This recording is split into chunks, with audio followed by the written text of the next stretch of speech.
Devenir un homme de métier pour faire son métier d'homme, forger son avenir. Tels sont les précieux avantages qu'offre à des dizaines de milliers de jeunes la formation professionnelle dans la province de Québec. À elles seules, les écoles techniques d'arts et métiers et spéciales qui relèvent du ministère du Bien-être social et de la jeunesse préparent à plus de 70 spécialités.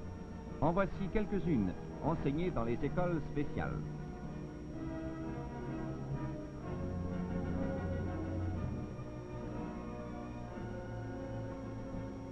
Débutons par la plus importante industrie canadienne et entrons à l'école de papeterie de la province de Québec, établie à Trois-Rivières. Tout enseignement comporte une base théorique. C'est au tableau noir que commence l'étude de la fabrication du papier. Au laboratoire, l'expérience confirme la théorie.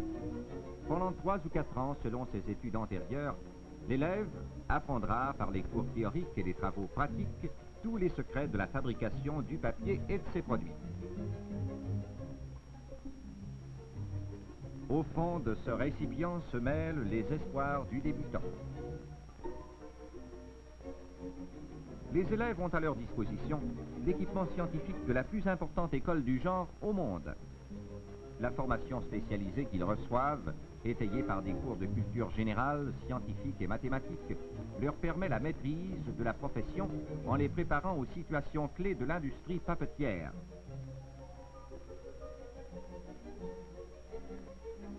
Évidemment, la première feuille de papier n'est pas parfaite. Elle est trop ci ou trop ça, mais c'est du papier. Un bon commencement. D'autres études, d'autres travaux de recherche suivront, et puis viendra la thèse obligatoire pour l'obtention du diplôme. La thèse, bientôt tu pourras l'écrire sur ton propre papier, fait de tes propres mains.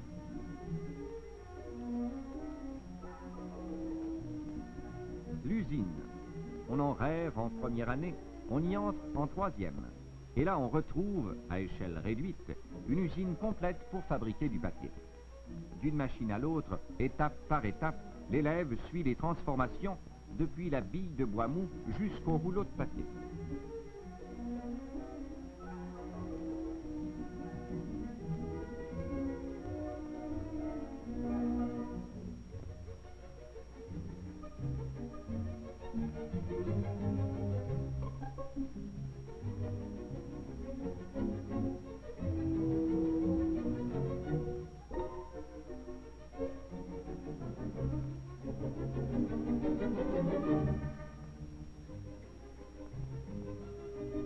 Sur ces machines proportionnées aux exigences des travaux pratiques, l'élève met son savoir à l'épreuve et travaille avec exactement le même matériel qu'emploient les usines fabriquant la pâte et le papier.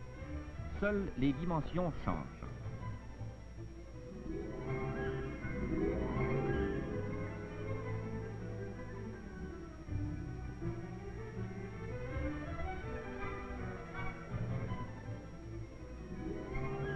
Le ministère du Bien-être social et de la jeunesse a consacré quelques 2 millions de dollars à la construction et à l'équipement de cette école, située au Centre mondial de la production du papier journal.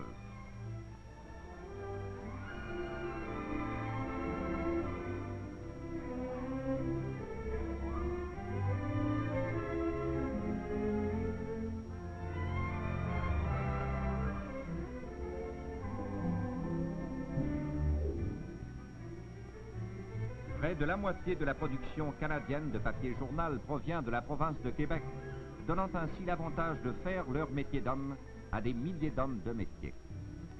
C'est par l'école de papeterie que les jeunes gens peuvent accéder à une carrière intéressante dans la principale industrie du pays.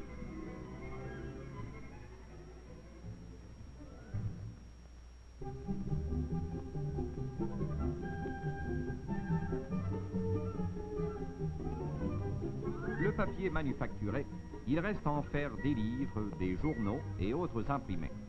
L'École des arts graphiques à Montréal et les cours d'imprimerie donnés à Québec forment des artisans spécialisés.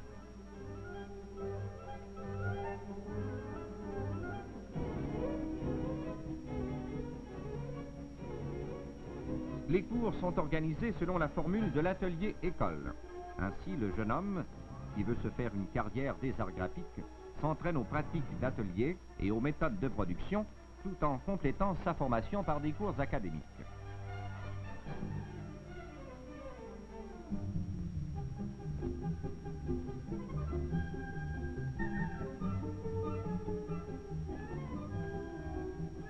En première année, les élèves font un stage de 5 semaines dans chacun des ateliers de l'école.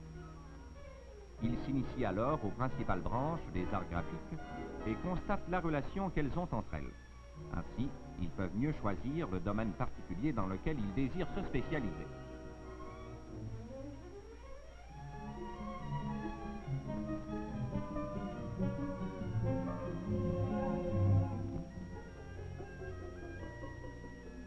Familier avec toutes les pièces d'équipement nécessaires à un atelier complet, l'élève travaille un jour par semaine dans une entreprise. Pendant ce temps, l'apprenti de l'atelier industriel passe la journée à l'école. S'initiant aux méthodes les plus modernes d'impression en noir et blanc et en couleur, l'élève se prépare à devenir un bon imprimeur.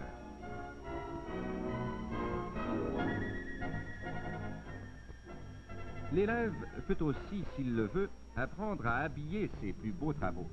Un beau livre mérite une belle reliure. Un beau livre mérite donc un bon relieur. Voici un métier où s'allie la technique de l'artisanat et le goût sûr de l'artiste. L'école des arts graphiques s'efforce de développer chez ses élèves le sens artistique, tendant à leur apprendre une technique solide. Elle tient à ce qu'ils la mettent au service du beau.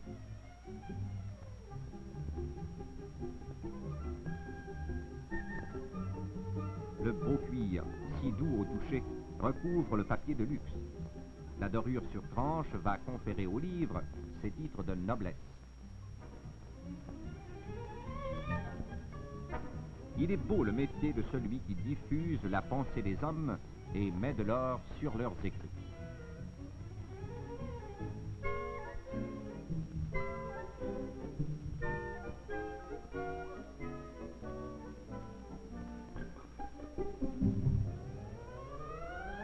Comme les arts graphiques, les textiles sont devenus une science industrielle.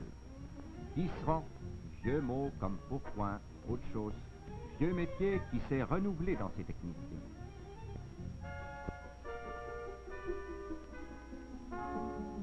Les mots anciens sont restés, fuseau, navette, mais la machine et l'électricité sont entrées à l'usine. De l'artisanat d'hier a surgi la grande industrie d'aujourd'hui avec ses multiples spécialités. Pour préparer les techniciens à ces cadres nouveaux, le gouvernement provincial a créé à Saint-Hyacinthe l'école des textiles. Au tableau, un dessin compliqué. C'est la trame d'un tissu. Ici, les élèves apprennent à dessiner, à composer un tissu fin ou grossier, à assortir les couleurs.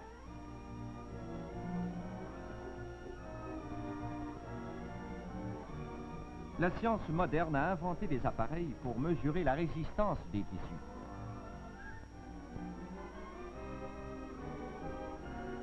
La chimie livre le secret des teintures que les vieux tisserands se transmettaient jalousement de père en fils. Le cours de chimie-teinture est une entité en soi et se donne parallèlement au cours de textile. Ces mains sont celles d'un futur tisserand, c'est-à-dire d'un jeune homme qui, en plus d'acquérir une formation pratique dans les classes de technologie et aux ateliers, apprend les mathématiques, le dessin industriel, la mécanique et autres sciences de base pour devenir un artisan complet, un spécialiste des textiles.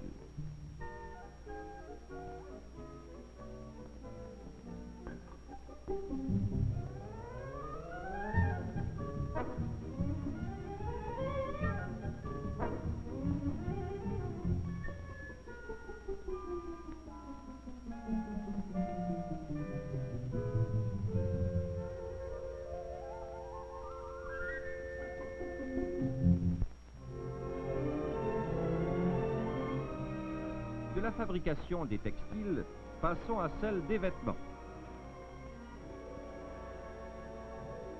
Haute couture, mode, confection. Telles sont les matières au programme de la section du vêtement féminin à l'école des métiers commerciaux située à Montréal. Dans la grande variété des métiers qu'elle enseigne, l'école prépare ses élèves à l'entreprise privée. La plupart des voies qu'elle ouvre se prêtent bien à l'organisation d'établissements commerciaux.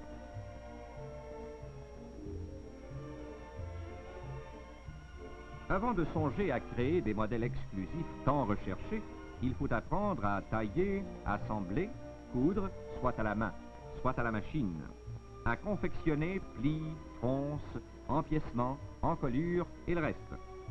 Cette formation de base conduit à la haute couture. L'élève va maintenant pouvoir se lancer dans ses propres créations.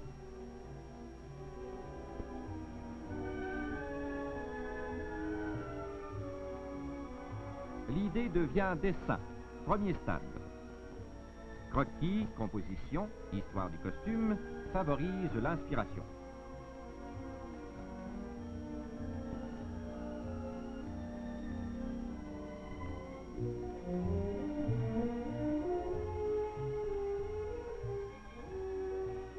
L'idée est devenue robe. Autour de la somptueuse toilette de bal, sous l'œil attentif des professeurs, s'affairent futures couturières et petites mains.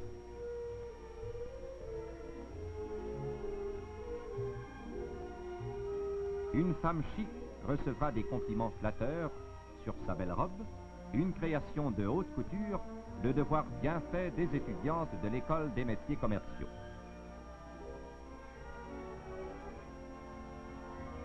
La toilette d'une femme bien mise suppose une belle coiffure. L'école des métiers commerciaux enseigne l'art du coiffeur et les soins de beauté.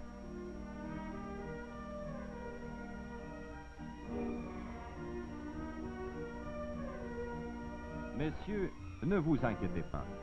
Teinture permanente, commole, mise en pli ne sont pas des tortures. Et vous êtes les premiers à en admirer le résultat.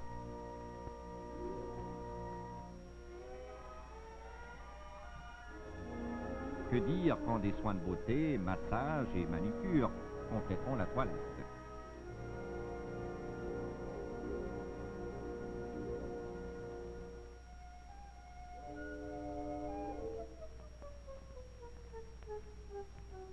Dans une section voisine, des petits riens qu'on agence avec goût, chapeau féminin. Pour vous protéger contre la froidure de l'hiver, quoi de plus confortable qu'un chaud manteau de fourrure? L'école forme des artisans qui sauront soutenir la grande réputation des fourreurs canadiens.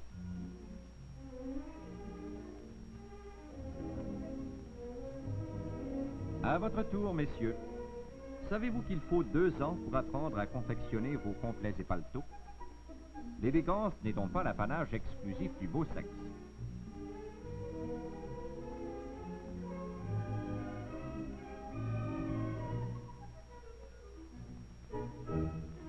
Et ces mains viriles, mesdames, seront bientôt aussi adroites que les vôtres.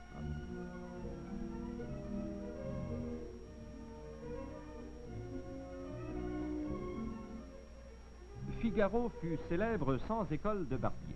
Mais comme tout le monde n'est pas Figaro, et parce que tous les hommes ont de la barbe et, pour un certain temps du moins, des cheveux, il se donne à Québec et à Montréal des cours de coiffure masculine auxquels s'inscrivent parfois même des jeunes filles. Il faut au moins 1 an d'études pour apprendre à manier les ciseaux, le peigne et le rasoir, acquérir des notions d'hygiène, savoir administrer un salon.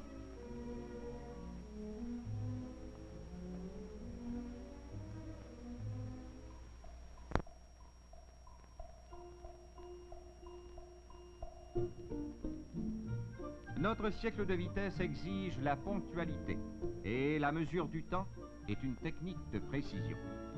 L'on ne s'improvise pas horloger, on le devient par des études appropriées.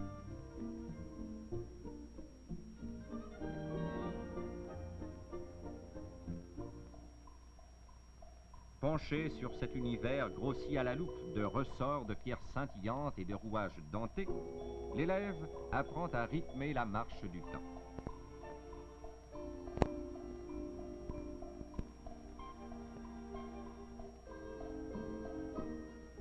3 fois par jour, le temps nous ramène à table.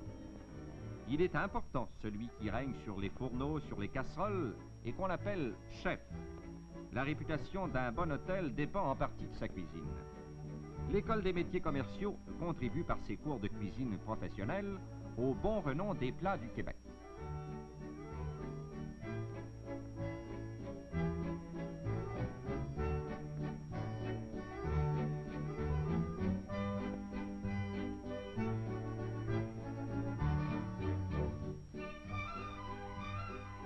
L'art culinaire, c'est tout un monde. Aussi, boulangerie et pâtisserie constituent un cours distinct. Mettre la main à la pâte, c'est vraiment un métier.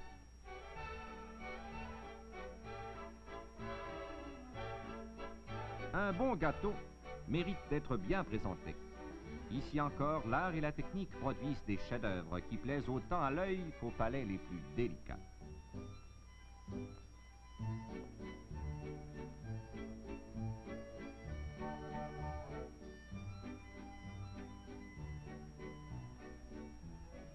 Au sujet des bonnes choses qui se mangent, jetant un coup d'œil dans l'atelier de confiserie de l'École des métiers féminins, également situé à Montréal.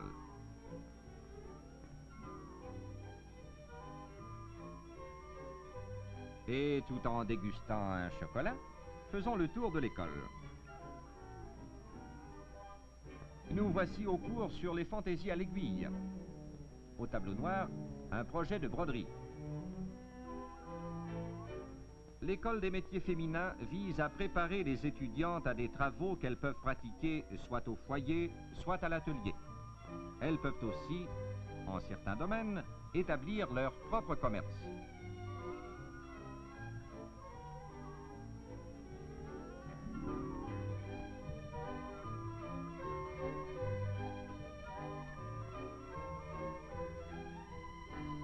Ainsi, au cours sur les fleurs naturelles, ces dames apprennent à confectionner bouquets et tributs floraux. Le choix des fleurs et du feuillage, l'agencement des couleurs, la disposition de l'ensemble demandent du goût et une certaine habileté manuelle.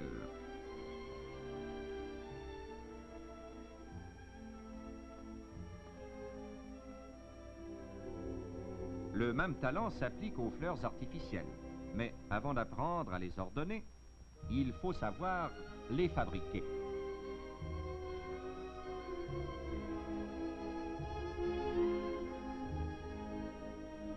Des fleurs, on peut en ciseler sur le cuir. Dans ce domaine, l'École des métiers féminins ne tend pas à former des spécialistes pour l'industrie, mais permettent à ses élèves d'occuper leur loisir à un passe-temps rémunérateur.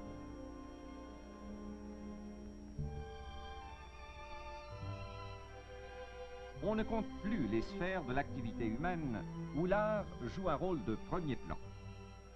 L'ameublement lui fournit une autre occasion de se manifester. Le but de l'École du meuble à Montréal n'est pas de former uniquement des ouvriers spécialisés dans la fabrication des meubles. Elle s'efforce aussi de faire de ses élèves des artistes capables d'apprécier une composition, de créer de nouvelles lignes, de réaliser à l'occasion leurs propres œuvres.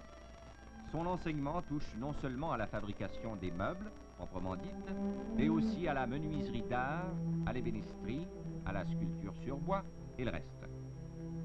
Adaptant à ses besoins les méthodes puisées aux meilleures sources, l'école s'efforce d'introduire dans la fabrication des meubles de luxe les essences canadiennes.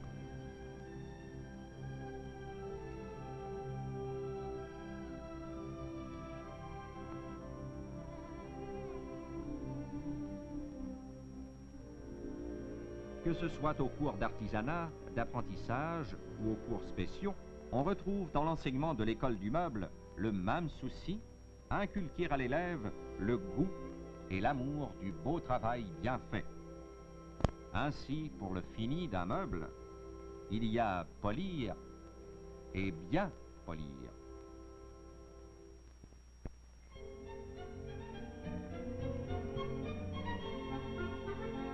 Le dessin constitue la base de l'enseignement à la section d'artisanat. L'ensemble des cours, d'ailleurs, prépare les élèves à la création et à l'exécution des pièces d'ameublement.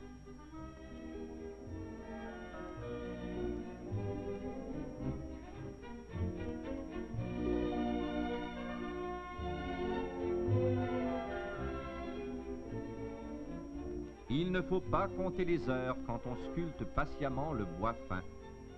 Le temps qui donne aux beaux meubles leur patine est l'allié de l'ébéniste.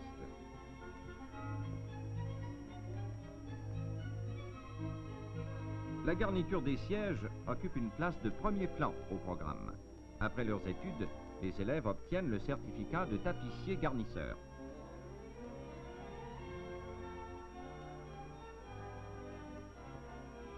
Au Canada, l'industrie du meuble mobilise des capitaux considérables et occupe des milliers d'hommes.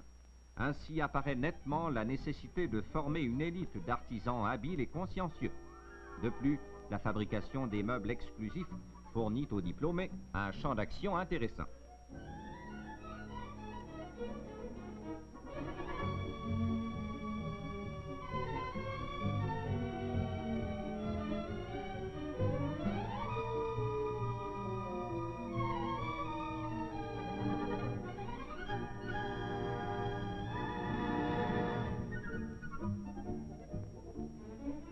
Parallèlement à cet enseignement, l'école maintient des cours à caractère artisanal. Vient d'abord le tissage.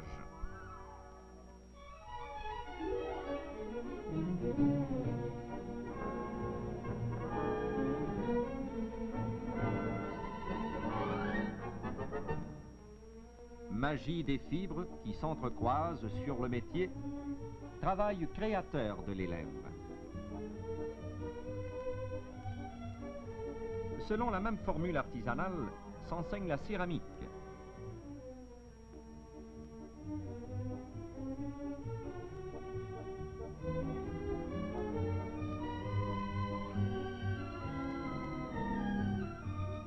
Magie de la matière qui prend forme sous les doigts habiles de l'artisan.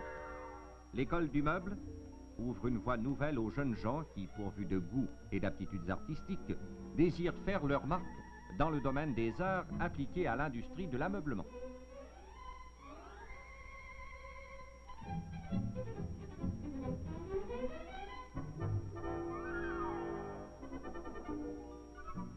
Certes, la décoration d'un foyer invite à la vie d'intérieur, mais les modernes ont rendu les déplacements indispensables.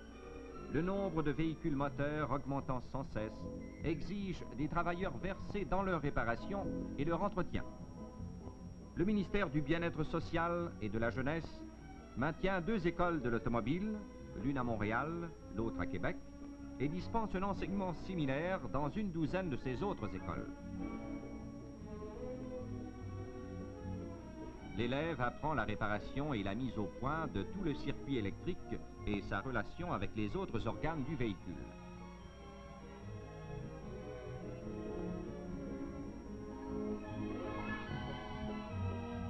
Les boîtes de vitesse et les différents systèmes de transmission, ordinaires ou automatiques, figurent au programme. Les élèves peuvent également s'inscrire à des cours sur la réparation des carrosseries, le débosselage et la peinture.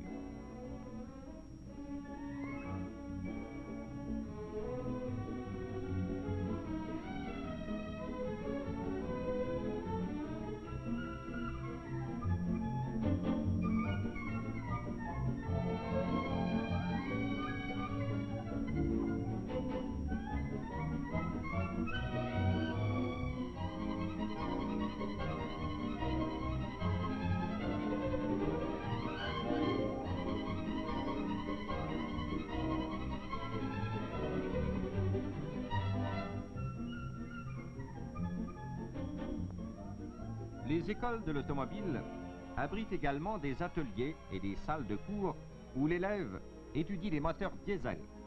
Ici, comme dans beaucoup d'autres écoles, l'industrie coopère par le don de certains appareils nécessaires aux travaux pratiques.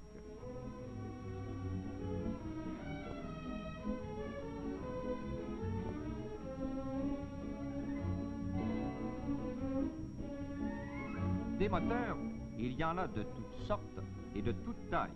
Par exemple, celui-ci peut commander à l'arbre de couche d'un transatlantique. Il fait partie de l'équipement d'un autre centre de formation professionnelle relevant du ministère du Bien-être social et de la jeunesse, l'école de marine de la province de Québec, située à Rimouski. L'école de marine fournit aux jeunes gens qui se destinent aux carrières de la mer les moyens d'atteindre leur idéal.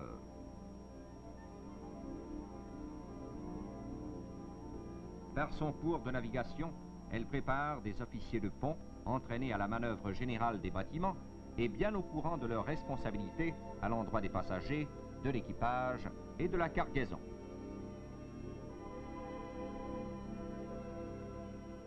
Par son cours de mécanique, elle forme des officiers mécaniciens capables d'assurer le bon fonctionnement des machines et des appareils du bord. Elle offre de plus des cours saisonniers aux marins qui, ayant un certain temps de mer, désirent se préparer aux examens du ministère fédéral des Transports en vue de l'obtention d'un brevet.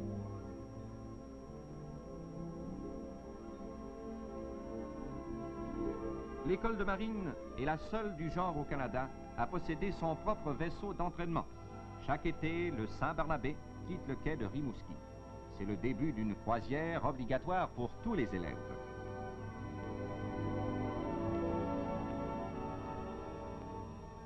Bientôt, le quai et le phare de Pointe-au-Père disparaîtront. Le lien qui nous unissait à la terre est détaché.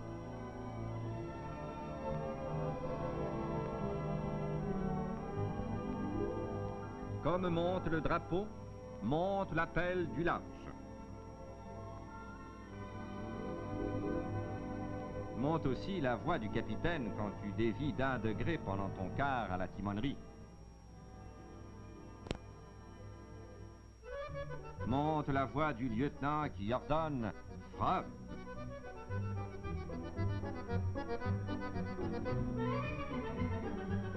Ici, comme dans toutes les autres écoles, théorie et pratique se complètent, assurant un enseignement de première valeur.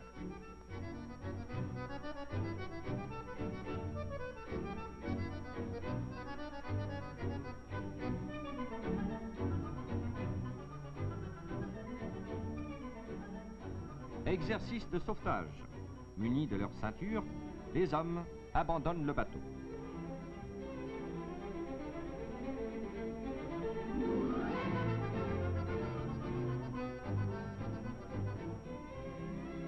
En attendant la fin de la manœuvre, frotte, marin. L'appel du large, c'est très beau de l'entendre, mais pour bien y répondre, il faut se former par la discipline et l'étude.